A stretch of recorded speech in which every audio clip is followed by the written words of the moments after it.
धर्मशाला प्रदेश से। जी हां, धर्मशाला प्रदेश की दूसरी राजधानी कांगड़ा में देर रात से हो रही बारिश के चलते भयंकर बाढ़ आ गई और इसके चलते कई जगह मकान तो कई जगह गाड़ी पानी में बहती नजर आई।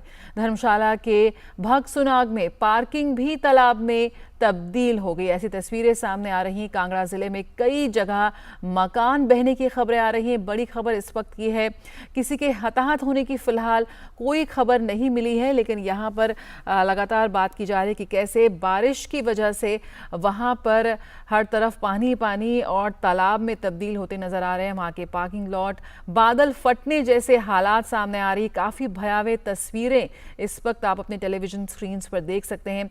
कांगड़ा जिले में कई जगह मकान बहने की खबर आ रही है।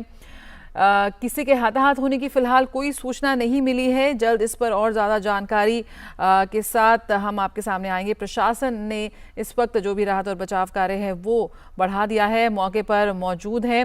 नंदिनी इस वक्त हमारे साथ फोन लाइन पर जुड़ रही है। नंदिनी, क्या कुछ खबर आ रही है? ऐसी तस्वीरें हम देख रहे हैं, भयावह तस्वीरें, बादल फटने जैसे हालात बनते नजर आ रहे हैं। क्या कुछ अपडेट है इस वक्त?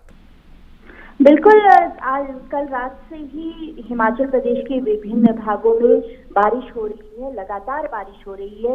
इसकी वजह से सुबह अगर किन्नौर जिले को जो नेशनल हाईवे 5 जाता है वो बंद हो गया था, जिसे बाद में बहुत देर बाद आवाजाही के लिए खोल दिया गया। ऐसे ही हालात कांगड़ा में भी नजर आ रहे हैं, जहां भागसू नाग जो जगह है मकलोडगंज के आगे धर्मशाला के पास, जहां पर इस समय बहुत ज्यादा पर्यटक भी गए हुए हैं, वहां पर बहुत तेज बारिश हुई और जिससे एक फ्लड लगातार पानी नीचे आने लगा। यानी कि बादल नहीं फटा, लेकिन इतनी तेज बारिश हुई कि बहुत तेजी से, क्योंकि जगह कम है, आसपास बिल्डिंग्स बनी हुई हैं, तो तेजी से बारिश का पानी नीचे आया, जिसकी वजह से उस रास्ते में खड़ी हुई काफी सारी गाड़ियां बह गई हैं।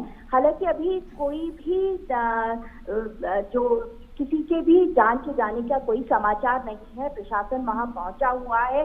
हमारी जिलाधीश कांगड़ा डॉक्टर निपुण जिंदल से बातचीत हुई है। उन्होंने कहा कि कोई बादल नहीं फटा है, लेकिन हालात बादल फटने जैसे हुए हैं, क्योंकि लगातार इतनी तेजी से पानी नीचे आया कि बहुत सारी गाड़ियां उसकी चपेट में आ गई हैं।